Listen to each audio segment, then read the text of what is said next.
Pues hemos estudiando esta maravillosa historia de Nehemías. Hemos visto cómo se ha ido desarrollando, cómo desde el principio Nehemías recibe las noticias de su pueblo, cómo estaban viviendo, las condiciones en que estaban viviendo allá en Judá, en Israel. Y Nehemías se preocupa, pero se mete a orar, ayuna. Pasan varios meses y Dios provee los medios, Dios provee el permiso para que Nehemías pueda ir a continuar con la reconstrucción, pero ahora la reconstrucción del muro. Llega a la zona, inspira a otros, los anima y empieza la reconstrucción. Reparten el trabajo por familias, ya lo vimos. Al enemigo no le gusta, a los vecinos que están alrededor de ellos no les gusta, van y tratan de desanimarlos, tratan de ofenderlos, de provocarlos, pero el Señor los defiende, salen victoriosos y siguen trabajando duro en el muro, siguen trabajando en la reconstrucción. Pero ahora resulta en este pasaje que vamos a estudiar que ahora se van a enfrentar a una batalla aún más difícil, batallas como las que tú y yo lidiamos diariamente, batallas difíciles, las batallas del corazón. Vamos a leer Nehemías 5 del 1 y lo vamos a leer hasta el versículo 5 por lo pronto. Esa es la palabra de Dios. Dice: entonces hubo un gran clamor del pueblo y de sus mujeres contra sus hermanos judíos. Había quien decía: nosotros, nuestros hijos y nuestras hijas somos muchos, por tanto hemos pedido prestado grano para comer y vivir. Y había quienes decían: hemos empeñado nuestras tierras, nuestras viñas y nuestras casas para comprar grano a causa del hambre. Y había quienes decían: hemos tomado prestado dinero para el tributo del rey sobre nuestras tierras y viñas. Ahora bien, nuestra carne es como la carne de nuestros hermanos, nuestros hijos como sus hijos, y he aquí que nosotros dimos a nuestros hijos y nuestras hijas a servidumbre, y algunas de nuestras hijas lo están ya, y no tenemos posibilidades de rescatarlas, porque nuestras tierras y nuestras viñas son de otros. Hasta aquí leemos por lo pronto. Mira cómo dice el versículo 1. Dice: entonces hubo un gran clamor del pueblo y de sus mujeres. Y el clamor era en contra de ¿quién? De sus hermanos judíos. Había un gran clamor, dice, en contra de sus hermanos judíos. Es tremendo darnos cuenta cómo hemos venido estudiando cómo sus enemigos estaban burlando de ellos, los estaban tratando de desanimar y de provocar que dejaran de trabajar en el muro. Imagínense sus enemigos todos los días con esperanza de desanimarlos, con esperanza de que dejaran de construir, y no pasaba nada. Y de repente un día se deja de escuchar los ruidos de la construcción. Ellos ya no estaban haciendo nada, ya se habían dado por vencidos. El Señor ya los había defendido. Se dejan de escuchar los ruidos y no tenían que hacer nada. Se estaban destruyendo unos contra otros. Simplemente los dejaron ser. Se estaban haciendo daño entre hermanos. Mira los problemas que tenían. Los versículos que vimos dice: había familias que no tenían ni para comer. Habían tenido que pedir prestado para lo básico. Y eso nos puede pasar a ti y a mí: pedir prestado para lo básico, pedir prestado para comer. ¿Por qué? ¿Por qué pedimos prestado para comer? Es que no hay prevención. O porque a veces nos gastamos el ingreso que recibimos en cosas que no necesitamos. Otro grupo sí tenía propiedades y tierras, viñas, tenían casas, pero las habían tenido que empeñar para comprar comida y vivir. Estaban empeñando sus cosas para lo básico también. Mala decisión. Cualquier parecido con la actualidad no es coincidencia. Otros habían prestado dinero para pagar tributo, estaban pidiendo prestado para pagar sus impuestos. También malas decisiones. Habían entregado a sus hijos e hijas en servidumbre, en esclavitud, y no tenían posibilidad de rescatarlos porque ya estaban perdiendo sus propiedades, no tenían recursos para rescatarlos. Había una ley que permitía rescatar a personas que estaban en esclavitud. Si tenías los medios para rescatarlos, podías hacerlo, pero no había medios. Se estaban haciendo esclavos a causa de la deuda. Imagínense la situación. En ese tiempo, en esa zona, llegan otros para la reconstrucción del templo, del muro. Llegan personas que antes no vivían ahí. Obviamente llegas a un lugar, no tienes propiedades. Esas son las personas que no tienen propiedades en ese momento. Otros dejaron de atender las tierras porque se pusieron a trabajar en la construcción del muro. No había suficiente alimento que alcanzar. Había una ley de oferta y demanda tremenda. O sea, estaban necesitando comida, no había, pero los que tenían estaban aprovechando la ocasión para hacer riquezas de la pobreza de otros. De más necesitas mi producto, más lo voy a subir al precio para vendértelo, y si no te alcanza, te puedo prestar para que me compres. Eso estaba pasando, y lo peor de todo, ¿sabes qué? Es que eran hermanos, eran parte del mismo pueblo. Entre ellos se estaban haciendo daño, se estaban haciendo ricos a causa de la pobreza del hermano. Y se estaban cobrando intereses muy altos, tan altos que tenían que dar sus tierras, sus casas, sus viñas, sus cosechas, a sus hijos, a sus hijas, porque no tenían para pagar.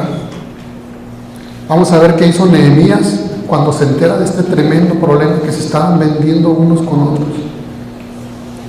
No olvidemos que Nehemías era un hombre de oración, era un hombre que conocía la palabra de Dios. Mira el versículo 6, dice: y me enojé en gran manera cuando oí su clamor y estas palabras.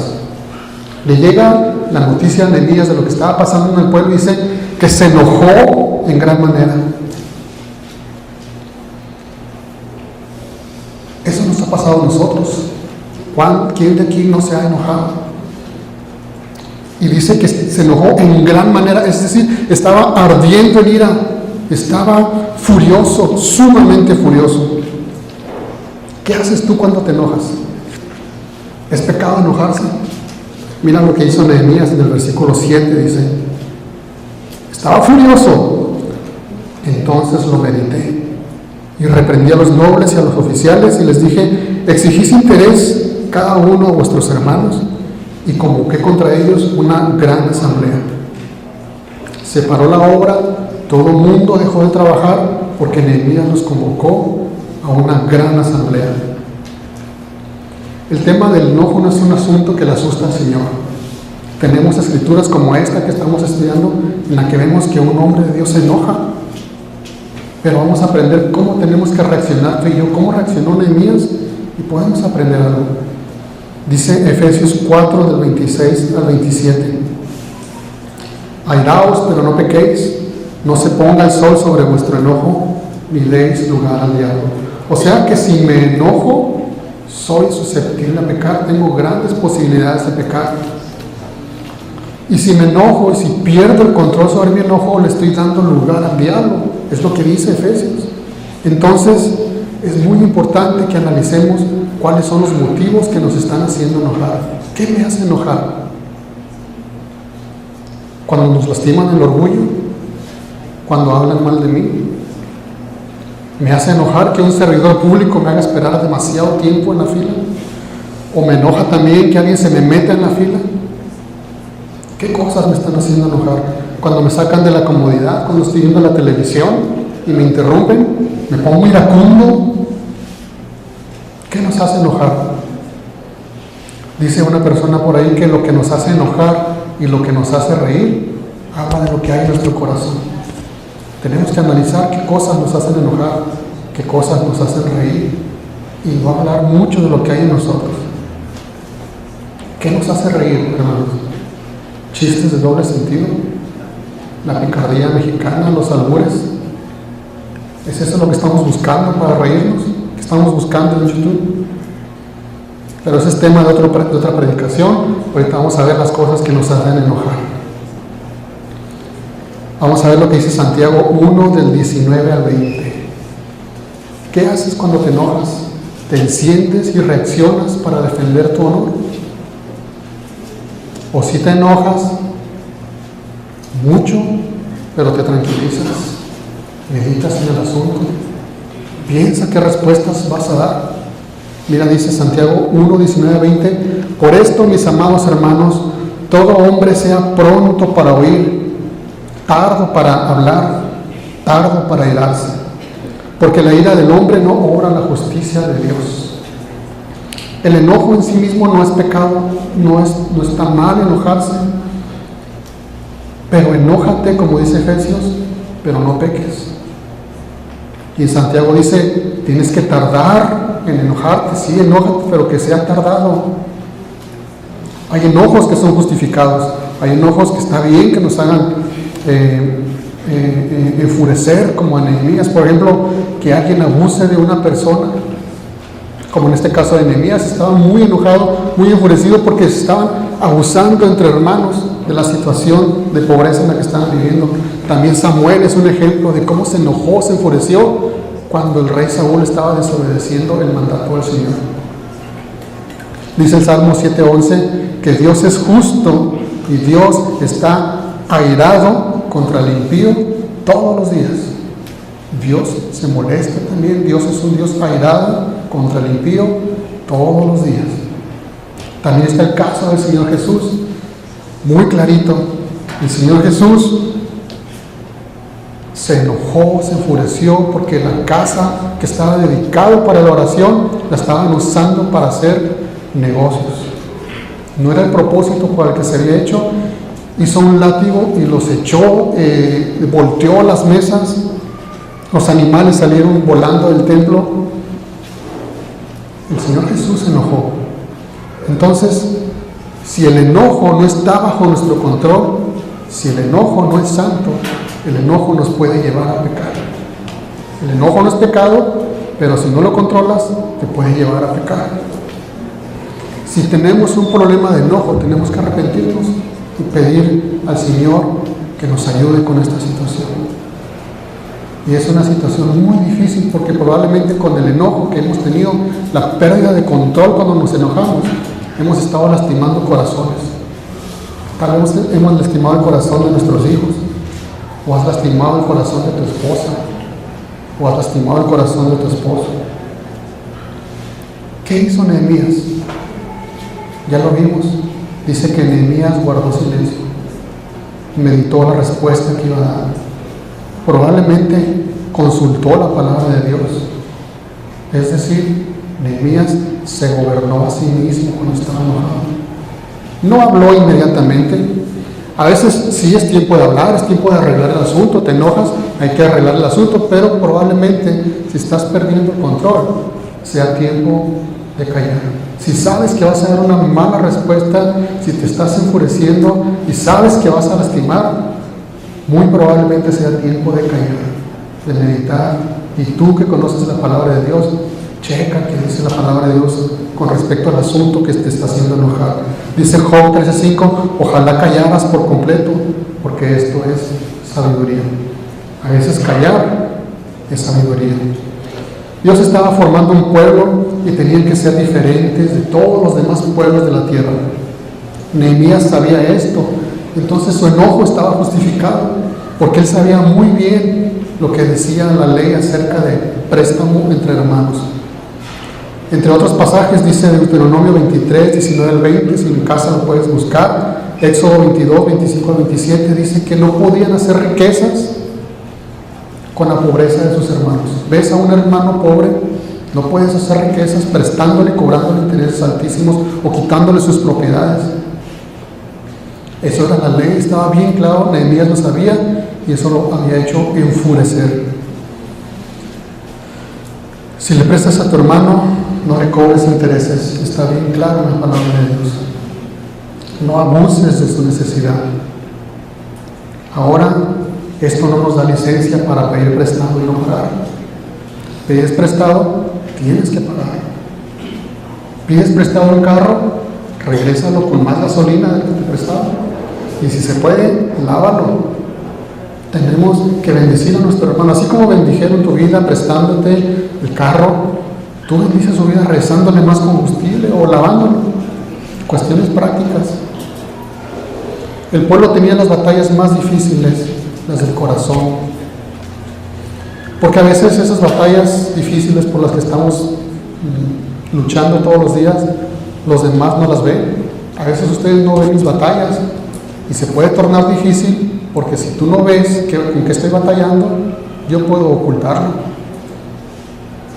y puedo permanecer en pecado porque tú no me estás viendo en lo oculto y por eso se puede tornar muy difícil. Es lo que les estaba pasando. Ni cuenta se daban del problema tan grande que tenían. El egoísmo les estaba carcomiendo el corazón. Estaban abusando de otras personas para complacerse a sí mismos, para hacerse más ricos. Estaban haciendo riquezas mientras el hermano se estaba haciendo más pobre. Estaban trabajando en la obra de Dios, pero tenían luchas con el pecado. Y el problema más fuerte es que ni cuenta se daban. No se estaban dando cuenta de que estaban en pecado. Y obviamente no estaban haciendo nada para solucionar algo que no consideraban un problema. Eso nos puede pasar a nosotros. Podemos estar trabajando en el ministerio y podemos estar teniendo luchas con el pecado. Nada nos garantiza que al estar trabajando en el ministerio ya no vamos a tener luchas. Si hay una tendencia a pecar, tenemos que luchar. Tenemos que luchar. No bajes la guardia. Es muy importante. Ahorita vamos a ver los principios. ¿Qué hacemos si nos encontramos en medio de esta lucha? El egoísmo no nos hace tener problemas solo con el dinero. ¿Qué tal con las mentiras? Lo que vimos ahorita. A veces el egoísmo nos hace mentir. ¿Por qué? Porque si tú descubres lo que yo hago en lo oculto, a lo mejor me vas a dejar de hablar. A lo mejor te vas a espantar y vas a salir corriendo. O a lo mejor tus hijos te van a perder el respeto si se enteran de lo que haces en lo oculto. O tu esposa te va a abandonar.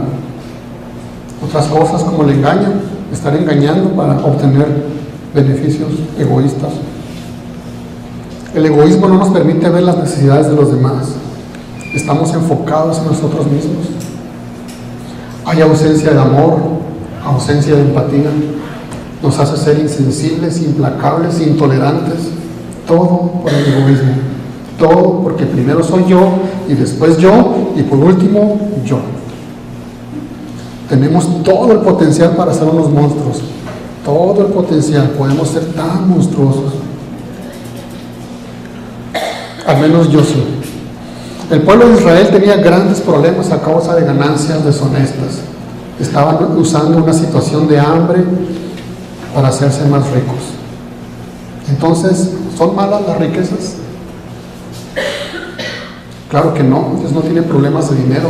Dios no tiene problemas con el dinero, ni de dinero. Si quieres aprender acerca de finanzas, te recomiendo un curso Descubriendo, muy bueno. Yo lo tomé, de hecho hasta lo di hace poco. Es Descubriendo la responsabilidad financiera. Hay principios muy buenos, unos principios básicos que a mí me han servido mucho.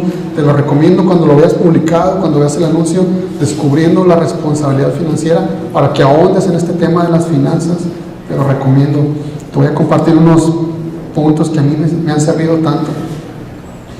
El primer punto que a mí me sirvió mucho acerca de las finanzas es saber que es Dios el que empobrece y el que enriquece.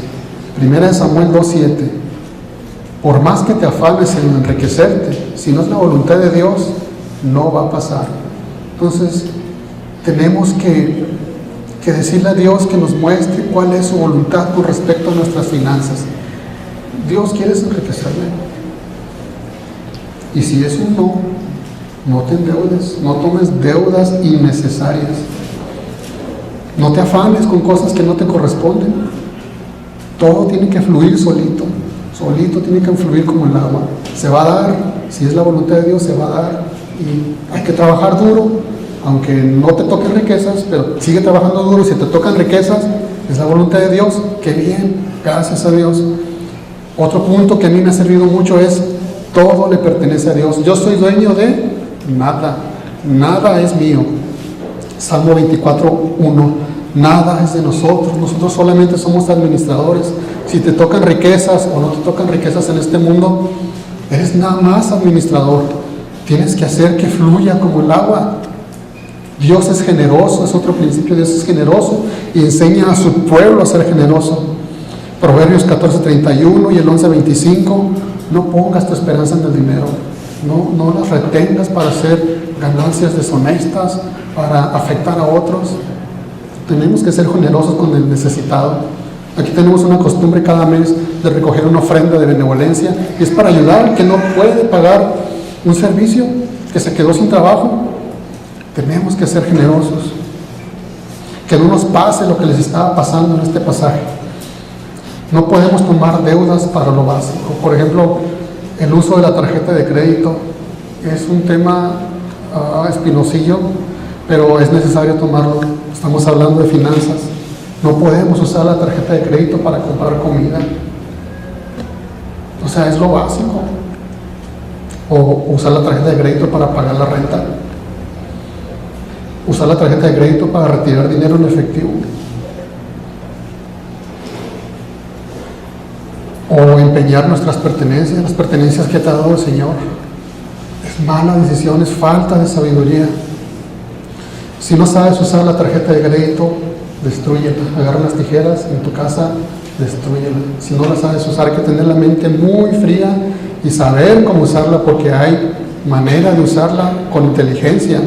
No estamos satanizando el uso de la tarjeta de crédito, por supuesto que no. Hay una manera correcta de usarla, una manera inteligente. Tienes que usarla. Si la usas, si es necesario usarla, úsala, pero págala de inmediato. No generes intereses.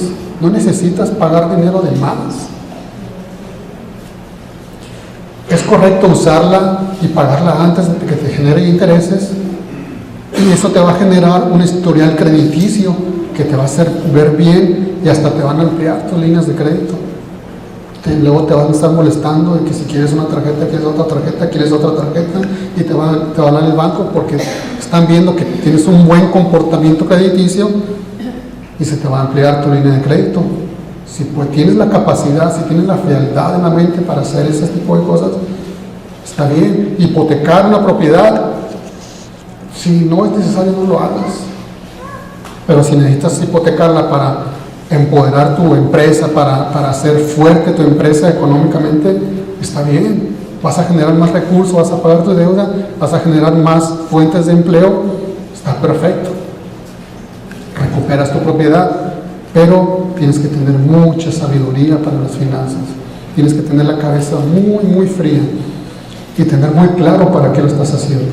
Para acumular, para mí, o para que esto fluya. Si no tienes estas características, destruye tus tarjetas de crédito, no las necesitas, no necesitas estarte endeudando. No te endeudes más, págalas y clama a Dios por sabiduría, porque Santiago 1:5 dice: si alguno de vosotros tiene falta de sabiduría, pídale a Dios, el cual da a todos abundantemente, sin reproche, y le será dada. Nuestra actitud hacia el dinero, hermanos, habla de nuestro corazón. Por ejemplo, las deudas malas son aquellas que adquirimos para comprar cosas que no necesitamos. No nos va a dar ningún beneficio, ninguna ganancia. Compramos cosas por estatus, para que los demás me vean, para impresionar a los demás, o aún compramos cosas por aceptación, para que los demás me acepten. Dicen que la esclavitud está prohibida, pero yo pienso que la esclavitud está vigente. Si no me crees, hay que echar un ojo a nuestros estados de cuenta. Si no tienes tarjetas de crédito, mira lo que estás gastando. ¿De qué estamos siendo esclavos? Estamos siendo esclavos de esas empresas que nos pueden prestar fácil para que les compremos y nos clavan los dientes con los intereses. Hay que ver el celular. ¿Realmente necesitas un celular tan caro? ¿Es necesario?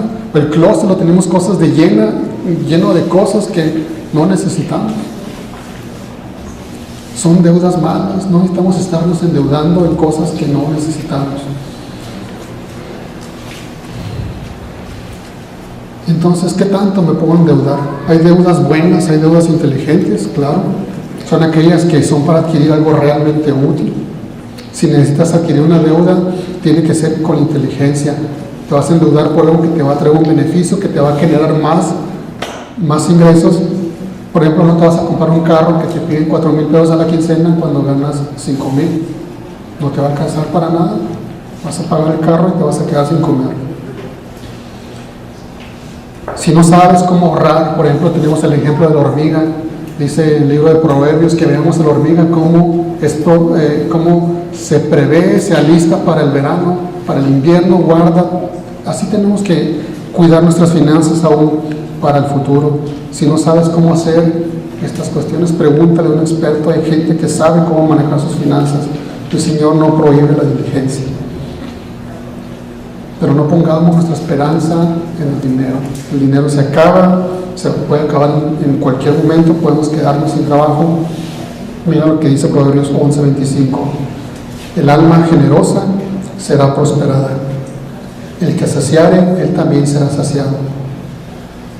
El pueblo estaba teniendo ese tipo de problemas, por eso consideré necesario hablar esto, porque era un problema fuerte, un problema económico. Y el problema más fuerte era su falta de amor entre ellos. La falta de amor los movía a aprovecharse de la situación de pobreza en la que estaban sus hermanos. Mira lo que les dice Nehemías en el versículo 8. Les dije: nosotros, según nuestras posibilidades, rescatamos a nuestros hermanos judíos que habían sido vendidos a las naciones. Y vosotros vendéis aún a vuestros hermanos y serán vendidos a nosotros. Y callaron, pues no tuvieron que responder. O sea, ellos fueron y rescataron gente del pueblo que estaba cautiva en otras naciones, los rescatan de la esclavitud, se los traen a la reconstrucción del muro y se empiezan a esclavizar unos con otros. Y les dice: hey, es tu hermano. Nehemías apela al amor, dice: es tu hermano, tienes que amarlo, cuídalo, no lo puedes hacer esclavo tuyo. En 2 ocasiones les dice: nuestros hermanos, tus hermanos. Nehemías apela al amor. Dice, en el versículo 9 dice: no es bueno lo que hacen, no andaréis en el temor de nuestro Dios, para no ser oprobio a las naciones enemigas nuestras. Les habla del temor de Dios. ¿Por qué les habla del temor de Dios? Pues porque el egoísmo surge de la falta de temor de Dios, de la falta de temor de pecar. Se alejaron de considerar la palabra de Dios. El temor de Dios nos detiene de hacerle caso a nuestras ansias de pecar. ¿Tienes ansias de pecar? Busca la palabra de Dios. Dice Proverbios 9:10: el temor de Jehová es el principio de la sabiduría, y el conocimiento del Santísimo es la inteligencia. Si quieres ser sabio, échate un clavado en las Escrituras. Sumérgete en las Escrituras, sumérgete en la Biblia. En el libro de Proverbios hay muchos temas, muchos consejos que nos pueden hacer adquirir sabiduría para esta vida que se puede tornar difícil a veces. Escudriña, profundiza, métete en la palabra de Dios. Juan 5:39, el Señor Jesús nos dice: escudriñad las Escrituras, porque a vosotros les parece que en ella tienen la vida eterna, y ellas son las que dan testimonio de mí. Es el Señor Jesús el que te está diciendo: escudriña las Escrituras. En el versículo 10 y 11 dice: también yo y mis hermanos y mis criados les hemos prestado dinero y grano. Quitémosle ahora este gravamen. Les ruego que les devuelvan sus tierras, sus viñas, sus olivares y sus casas, la 100ª parte del dinero, del grano, del vino y del aceite que demandan de ellos como interés. Les ruega, les dice: devuelvan las pertenencias que han tomado en garantía y devuelvan el interés que les han quitado. Después de este exhorto de Nehemías, que estaba tan enojado, Nehemías los exhorta, los anima, le apela al amor, les dice: no olviden el temor de Dios. Y cae una convicción en el pueblo. Tuvo que ser Dios el que trajo convicción al pueblo, porque la respuesta fue inmediata. Mira el versículo 12, dice: y el pueblo dijo: lo devolveremos y nada les demandaremos, haremos así como tú dices. Entonces convoqué a los sacerdotes y les hice jurar que harían conforme a esto. Además sacudí mi vestido y dije: así sacuda Dios de su casa y de su trabajo a todo hombre que no cumpliera esto, y así sea sacudido y vacío. Y respondió toda la congregación: amén. Y alabaron a Jehová, y el pueblo hizo conforme a esto. Después de semejante exhorto, no era tiempo de callar y de pensar: no, sí es cierto, somos muy gachos. Sí, mi corazón está negro. Sentarte, pararte, irte a casa y pelearme con mi familia a ver dónde vamos a ir a comer. Era tiempo de actuar, era tiempo de hacer algo al respecto. Estaban teniendo un problema muy fuerte, el Señor los convence, hay arrepentimiento en sus corazones y ahora tienen que hacer algo al respecto. Veamos qué fue lo que hicieron. Dice que se comprometieron a devolver todo lo que les habían quitado a sus hermanos, es decir, acción, manos a la obra, hay que hacer las cosas prácticas. Empezaron a surgir los frutos que mostraban el arrepentimiento que había en su corazón. También prometieron públicamente que iban a cambiar, públicamente. No quiere decir que vamos a hacer una fila aquí, vamos a pasar con el micrófono y vamos a contar cuáles son nuestros pecados. No se trata de eso, se trata de que busques a un hermano maduro en la fe. Abre tu corazón, alguien que te pueda ayudar realmente, ábrele tu corazón y dile, ¿sabes qué? Estoy batallando con malos pensamientos. Y sé específico, no lo digas de manera general. Ando batallando con el pecado. No, sé específico, dile, ábrele tu corazón, así como el pueblo que se comprometieron públicamente. Aquí en la iglesia te podemos ayudar. En el boletín vas a encontrar un número en el que puedes hacer una cita y puedes pedir un consejo. Se te va a dar un consejo sabio, lleno de sabiduría, porque va a ser un consejo conforme a la palabra de Dios. Te invito a que cheques el boletín, ahí hay un número. ¿Sabes qué? Necesito un consejo, ando batallando con esto. Eso es abrirte, abrir tu corazón. No se trata de venir a darnos golpes de pecho y salir igual o peor. No podemos salir igual que como entramos hace ratito. Tenemos que tomar acciones prácticas. Si tenemos problemas con los programas de televisión, con lo que están viendo nuestros ojos, ¿sabes qué? Deja de ver la televisión. Sencillo. Si tienes problemas con el internet, con la computadora, no la veas cuando estés solo. No uses la computadora cuando estés solo. Pon la computadora en tu casa en un lugar que cualquiera pueda ver lo que tienes en pantalla. O en tu trabajo. Que todo el mundo, nomás con voltear, sepan qué estás haciendo en internet o en tu trabajo. ¿No estás orando? Ponte un horario específico, sé disciplinado. ¿Sabes qué? Me voy a levantar a las 6 y a las 6:05 voy a estar orando. Jóvenes tienen problemas con sus manos, con sus novias, con sus novios. Manos de pulpo. Búscate un chaperón. Acciones prácticas. Pero ya no andes jugando con fuego porque te vas a quemar. No se queden solos. O sea, no va a bajar un ángel a decirte, hey, separaditos. No, tú tienes que tomar la decisión. El pueblo tomó su decisión, tú tienes que tomar su decisión. Te estás endeudando con falta de sabiduría, deja de hacerlo. Decisiones prácticas. Tal vez tú no tienes problemas económicos, pero ¿cómo está tu deuda con el Señor? El pecado nos está generando una deuda que con tus propios méritos no vas a poder pagar. La eternidad no te va a alcanzar para pagar esa deuda. Dice Romanos 3:23 que todos en este salón, todos hemos pecado. Estamos destituidos de la gloria de Dios. El pecado nos provoca una separación de Dios. No podemos estar junto a Él. En la eternidad no vamos a poder estar junto a Él, al menos que Jesús pague tu deuda. Solamente Jesús puede pagar tu deuda. Tú no puedes pagar tu deuda. Solamente es a través de Jesús. Solamente es a través de Jesús que podemos reconciliarnos con el Señor. El pueblo de Israel necesitaba urgentemente un intercesor. Tú y yo también necesitamos urgentemente un intercesor. Si aún tenemos encima de nosotros una enorme deuda, merecemos la muerte y necesitamos un Salvador. El Señor Jesús sufrió esa terrible muerte de cruz. Él era inocente, Él no merecía morir, pero Él lo hizo por tomar tu lugar en esa cruz. Tú merecías morir, yo merecía morir, pero Él decidió tomar tu lugar en la cruz. Jesús sufrió esa terrible muerte. Él entregó su vida santa, sin culpa, inocente, Ahí en la cruz pagó por nuestro pecado, para pagar esa deuda que tenemos con el Señor. Solo tienes que creer. Creer que tomó nuestro lugar.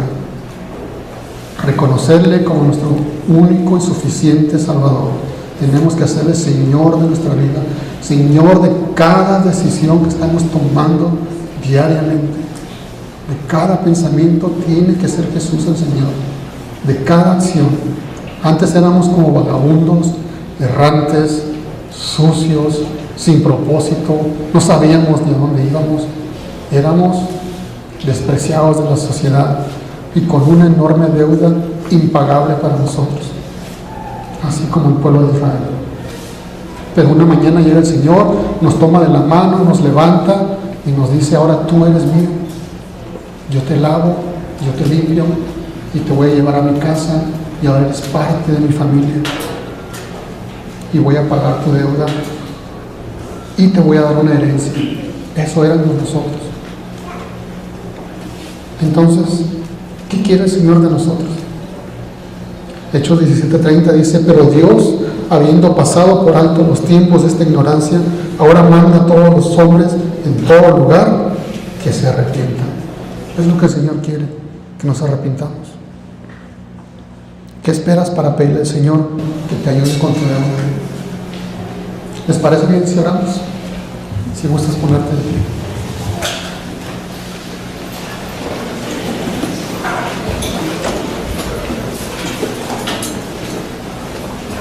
Señor, muchas gracias por esta palabra. Gracias, Señor, porque tú has pagado nuestra deuda contigo, Señor. Gracias, Señor, por el precioso sacrificio de la cruz. Nosotros éramos los que teníamos que estar ahí, Señor. Nosotros merecemos la muerte, pero tú tomaste nuestro lugar. Señor, entregamos nuestra existencia, entregamos nuestra vida. Toma, Señor, queremos hacerte Señor de nuestra vida. Padre, ayúdanos en nuestra vida diaria, en nuestros pensamientos, en nuestras decisiones, con nuestras finanzas, Señor. Ayúdanos con el enojo, Padre. Ayúdanos, Señor, con cada situación. Ayúdanos cuando estamos solos, Señor, que necesitamos, Señor, y tomamos la decisión de seguirte, Señor. Nos arrepentimos, Señor, de hacer las cosas que te ofenden, Señor. Nos arrepentimos de llevar una vida que no te agrada. Te pido, Señor, que nos ayudes. Y ayúdanos, Señor, a ser dadivosos, compartidos, Señor, compartir tus palabras en este mundo que tiene un enorme deuda para hoy. Ayúdanos a compartir nuestra fe. Gracias en el nombre de Jesús.